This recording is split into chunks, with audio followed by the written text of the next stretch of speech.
साथ मैं हूं मुबश्शरा। बाराबंकी के सिद्धौर तहसील में नगर पालिका परिषद के मौजूदा सभासद मोहम्मद मतीन इस बार भी सभासद पद के लिए उम्मीदवार है। उनका कहना है वो इस बार भी अगर सभासद बने तो अपने वार्ड के स्वच्छता पर विशेष तौर पर ध्यान देंगे। उनका कहना है कि उन्होंने विकास के कार्य बहुत किए हैं और जो बचे हुए हैं उसे भी करके दिखा देंगे। हमारे संवाददाता बरखा सिंह ने उनसे खास बातचीत की। देखिए उस बातचीत के कुछ अंश। नमस्कार, मैं हूं बरखा सिंह। आप देख रहे हैं एम न्यूज के खास प्रोग्राम शहर की संसद। आज हम मौजूद हैं सिद्धौर के वार्ड नंबर 10 में, जहां के सभासद हमारे साथ मोहम्मद मतीन जी हैं। मतीन जी, आपका हमारे चैनल में स्वागत है। धन्यवाद इसके लिए आपका।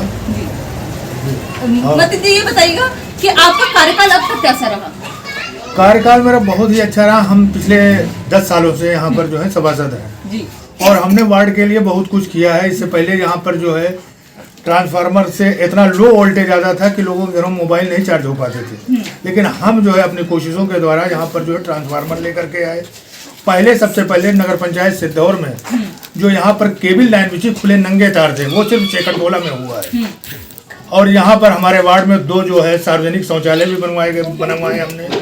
3 हम हाईमार्ट जो है विधायक जी से लेकर के आए।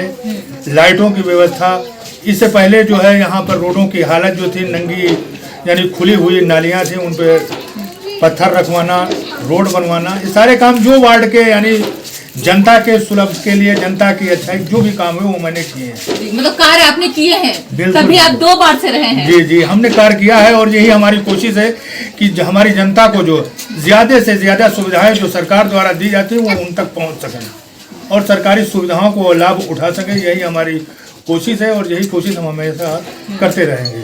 मतीन जी, ये बताएगा कि जो योजनाएं सरकार की तरफ से हैं, क्या वो जनता तक पहुंची हैं? नहीं, बिल्कुल पूरी तरीके से। साक्षात यहाँ पर हमारे वार्ड में जो है प्रधानमंत्री आवास योजना शहरी के तहत हमारे यहाँ लगभग जो है 89 मकान लोगों के बने हुए हैं, जो कि पूरी तरीके से एक नया पैसा किसी का खर्च नहीं हुआ है। इसका मैं चैलेंज के साथ, दावे के साथ कह सकता हूँ, किसी भी लाभार्थी से कोई भी किसी भी चैनल के द्वारा या कोई भी सरकार का प्रतिनिधि आके जानकारी कर ले, जनता के एक घर जाकर के उनका एक पैसा किसी मामले में खर्च नहीं हुआ है। 39 लोगों को विधवा और निराश्रित पेंशन भी हम दिलवा रहे हैं, जिनको बगैर पैसे के कोई पैसा उनका आवेदन आपने करवाया है? जी, आवेदन हमने करवाया, उनकी दौड़ भाग करके हमने करवाया सारा सब लोगों के। जिन लोगों के राशन कार्ड नहीं थे उनके राशन कार्ड बनवाए गए। सरकार की जितनी भी योजनाएं चल रही है वो साक्षात पूरी तरीके से जमीन पर उतारने का हमने काम किया है। पर लोगों की फिर भी शिकायतें हैं कि साफ सफाई यहाँ पे कोई खास ज्यादा नहीं रहती है और मच्छर डेंगू के प्रकोप भी बढ़ रहे हैं, तो इस पर आप क्या कहना चाहते हैं? देखिए, सरकार की जो योजना है साफ सफाई वाला यानी परमानेंट वो काम चल रहा है, लेकिन धन की कमी के कारण यहाँ पर जो है नगर पंचायत में इधर जो है थोड़ी बजट की कमी की वजह से हर वार्ड में 2 ही स्वीपर हैं और लगभग हमारे वार्ड की आबादी जो है यहाँ पर आप ये मान के चलिए कि लगभग 3,500-4 हज़ार है। 3,500-4 हज़ार आबादी के सिर्फ 2 स्वीपर हैं और वार्ड बहुत लंबा चौड़ा, इसलिए जो है पहुँचना मुश्किल हो जाता है कि प्रत्येक दिन हर जगह हमारे स्वीपर पहुँच सकें। लेकिन फिर भी हम कोशिश करते हैं कि हर जगह साफ सफाई रहे, पार्किंग की व्यवस्था भी है, सब कुछ जैसे हो रहा है वो किया जा रहा है। आपने राजनीति में कब से कदम रखते हैं? अरे राजनीति में तो हम बहुत पहले से हैं, बहुत पुराने। आप समझ लीजिए कि हम 50 साल पहले जब हमारी उम्र 20 साल थी तब से मैं राजनीति में हूँ। लेकिन मैं पूरी तरीके से जब इसके बाद मैं सऊदी अरब चला गया, वहाँ पर काम करा। 28 साल के बाद मैं जब वापस आया तो हमारी वाइफ जो है यहाँ पर चुनाव लड़ी, वो सभासद बनी। उसके बाद से मैं देख रेख कर रहा हूँ। पिछले 5 सालों से हमारे खुद हम सभासद हैं और इस बार फिर ऊपर वाले ने चाहा तो हम इस बार भी उम्मीदवार हैं। जी, उम्मीदवार हैं हम और कोशिश करेंगे कि कामयाबी मिले। और जो हमने जनता के साथ किया, इसलिए हमें विश्वास है कि जनता हमें वोट देगी और हमें। ऐसे आपने कोई रूपरेखा तैयार की है कि इस बार यदि फिर से आप सभासद बनेंगे तो जो बचे हुए काम है वो सब पूरा करवाने के लिए? हमारा यही है। हमने जो पम्पलेट वगैरह आपने छपवाए पम्पलेट, उस पर भी यही, अगर आप ये चाहते हैं कि ये काम जारी रहे, जो हमारे काम है, जो तरक्की के काम है, अगर आप यहाँ की तरक्की और खुशहाली चाहते हैं तो इसको कंटिन्यू बनाए रखना चाहते हैं तो हमें दोबारा फिर मौका दें तो हम इससे बेहतर काम करके आपको सिखाएंगे। आपने महिलाओं के लिए कुछ किया है? महिलाओं के लिए जैसे पेंशन योजना थी, उनको महिलाओं को जो है वृद्धावस्था पेंशन, विधवा पेंशन, ये सारे विधवा लोगों को 36 विधवाओं को यहाँ पर पेंशन मिल रही है हमारे वार्ड में। विधवा और वृद्धा जो है 36 है, 3 निराश्रित हैं और 36 लोगों को जो यहाँ पर पेंशन मिल रही है। और जो लोग आपसे असंतुष्ट हैं, जिनका कहना है कि आप कोई खास कार्य नहीं करवाए हैं, आप उनसे कुछ कहना चाहते हैं? अरे उनसे हमारा ये कहना है कि वो लोग देखना नहीं चाहते हैं ना। अब जो लोग शुरू से हमारे अगेंस्ट रहे हैं वो हमेशा उनकी सिर्फ यही है, उनकी मानसिकता हम नहीं चेंज कर सकते, लेकिन जमीन पर वो देखा है और लोगों से मिले, जिन लोगों के काम हुए उनसे मिले, उनसे पूछे, लेकिन वो लोग देखना नहीं चाह रहे हैं ना। इसलिए कुछ लोग हर जगह ऐसे होते हैं जो उनसे कुछ विरोधी तो हर जगह मौजूद रहते हैं। अब मान लीजिए हम किसी पार्टी के साथ नहीं रहते हैं, लेकिन अब लोगों को ये मानना होगा कि नहीं ये हमारे काम नहीं किए, ये जो है हमसे नाराज है, तो हमेशा हर जगह कुछ ना कुछ लोग तो एक दूसरे के सारे लोगों को हम कुछ नहीं कर सकते। अगर ऐसा होता तो हमारे विरोध में कोई नहीं होता, हम निर्विरोध होते। लेकिन विरोध करने के लोग हैं, ये तो समाज है, हर तरीके के लोग समाज में पाए जाते हैं।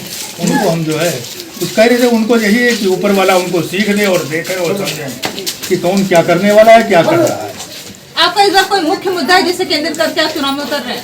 नहीं, हमारे सारे मुद्दे करीब जो काम थे, हमने सारे काम करीब पूरे होते हैं। कोई काम ऐसा नहीं यहाँ पर। बस एक मुद्दा हमारा ये है कि हम चाह रहे हैं कि यहाँ पर एक पार्क बने। एक हमारे पास तालाब है सार्वजनिक शौचालय के पास, वो हमने प्रस्ताव कर दिया है। ऊपर वाले ने चाहा तो वहाँ पर एक जो है पार्क बनवाएंगे, पार्क बनना है। दूसरी चीज़, यहाँ पर रोड किनारे हम चाहते हैं कि नगर पंचायत इस्टेब्लिश हो, अपने पैरों पर खड़ी हो, उसके आय के स्रोत बढ़े। यहाँ पर नगर पंचायत की दुकानें बनवाना है, वो बन जाए। एक यहाँ पर सबसे बड़ी जो कमी है, कंजेस्टेड एरिया है, लोगों के मकान के सामने जगह नहीं है, तो यहाँ पर हम चाहते हैं एक मैरिज हॉल होना चाहिए वार्ड में। वो हमारी प्राथमिकता होगी और इंशाअल्लाह ताला अगर हम रहे इस पर तो मैरिज हॉल बनकर तैयार है। मतलब मैरिज हॉल आप बनवाएंगे बिल्कुल सही। आप हमारे चैनल के माध्यम से जनता से कुछ कहना चाहते हैं? जनता से यही हम कहना चाहेंगे कि आप देख सुनकर समझ बूझ कर, यही नहीं यानी सिद्धौली में कहीं की भी कोई भी जनता हो, सबसे मेरा कहना है आप सामने वाले प्रत्याशी को देख कर चुने, कौन किस लायक है, कौन क्या कर सकता है, किसने क्या किया है। वोट देने से पहले आप सोच समझकर परख कर उसको हर तरीके से, हर माध्यम में, हर जांच पर परख करके उसको वोट दें कि जो सामने वाला है उसके अंदर कौन से गुण है, गुण वाले को आप चुने। ऐसा न हो कि उल्टे सीधे को चुने जो 5 साल आपको पछताना पड़े। धन्यवाद आपका। धन्यवाद। ये थे हमारे सभासद यहाँ के मतीन जी, जिन्होंने बहुत कार्य करवाए हैं। वो 2 बार से सभासद रह भी चुके हैं और उनका कहना है कि यदि वो इस बार भी सभासद बनेंगे तो वो मैरिज हॉल बनवाएंगे, वो तालाब का सुंदरीकरण भी कराएंगे और यही देखना है कि वो इस बार सभासद बनते हैं तो ये सारे कार्य करवाते हैं या नहीं। बने रहिए एम न्यूज के साथ। मैं बंदी। वार्ड नंबर 10 में इतने प्रतिस्पर्धा होने के बावजूद भी मोहम्मद मतीन डटकर खड़े हैं। उनका मानना है जनता उनके साथ है। अब ये तो चुनाव वाले दिन ही पता चलेगा कि जनता उनका कितना सहयोग करती है। फिलहाल इस रिपोर्ट में इतना ही। तब तक के लिए बने रहिए हमारे साथ आमने सामने न्यूज में। नमस्कार।